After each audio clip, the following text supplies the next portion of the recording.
গণসমাবেশ শুরু হয় বিকেল ৩টায়, কিন্তু সেই সকাল থেকেই গণজাগরণ মঞ্চকে কেন্দ্র করে পুরো এলাকা পরিণত হয় জনসমুদ্র। হাজারো মানুষের স্লোগান ছিল একটাই, যুদ্ধাপরাধীদের বিচার চাই। দেশের বিভিন্ন বিশ্ববিদ্যালয়ের শিক্ষক শিক্ষার্থীদের সাথে ছিল হাজারো সাধারণ মানুষ। সমাবেশে যোগ দিয়ে দেশের বরেণ্য শিল্পী, সাংস্কৃতিক, সামাজিক সংগঠনের নেতাকর্মীরা সংহতি প্রকাশ করেন।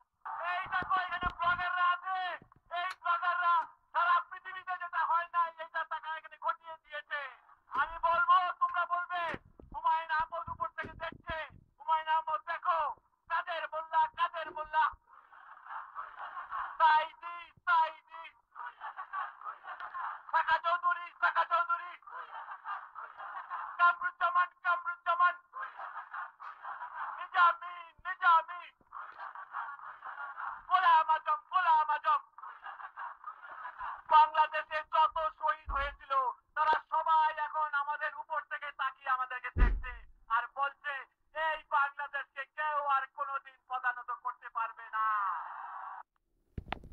যে শাস্তি তাদের দেওয়া হয়েছে সেই শাস্তি তাদের অপরাধের তুলনায় নগণ্য। ফাঁসিও তাদের অপরাধের তুলনায় যথেষ্ট শাস্তি নয়। তারপরও যেহেতু এটাই এই দেশের সর্বোচ্চ শাস্তি, সুতরাং এই শাস্তি তাদেরকে অবশ্যই দিতে হবে। মহাসমুদ্রে আসা লাল সবুজের পতাকা আর কপালে বাংলাদেশ লেখা মা শিশু সহ সবার একটাই দাবি, ফাঁসি দিতে হবে যুদ্ধাপরাধীদের। দেশটাকে আজকে ধ্বংসের দিকে নিতে তাদের প্রতিরোধ করতে চাই। যত রাজাকার আছে তাদেরকে অন্ততপক্ষে শাহবাগে এনে ছেড়ে দিক, আমরা তাদের বিচার করব। ফাঁসি না পর্যন্ত রায় করতে না পারো ততক্ষণ পর্যন্ত এই আন্দোলন চলবে।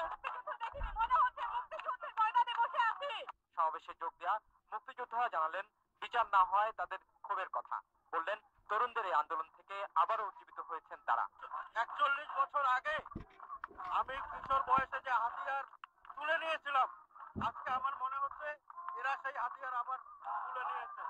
যে বাংলায় শহীদ রুবি আজাদরা জীবন দিয়েছিল, সেই বাংলায় যখন আবার নতুন করে রাজারা আলবদরা আলসামসা মাথা চারা দিয়ে ওঠে এবং তাদের বিচারের প্রহসন হয়, যে প্রহসনের মধ্যে দিয়ে কাদের মোল্লাদের মতন রাজাকার আলবদর আলসামসে ফাঁসির রায় মওকুফ করে যাবজ্জীবন দেয়, এটা ধিক্কার জানাই। বললেন, স্বাধীনতার ৪০ বছরেও যে বিচার হয়নি ক্ষমতায় থাকা বিভিন্ন সরকারগুলোর সময়, সেই বিচারের আশা দেখছেন তারা এখনের এই তরুণদের বারুদ স্লোগান থেকে। আশিক মাহমুদ, ৭১, ঢাকা। আপিলের সুযোগ রেখে আন্তর্জাতিক অপরাধ আইন সংশোধন করা সম্ভব বলে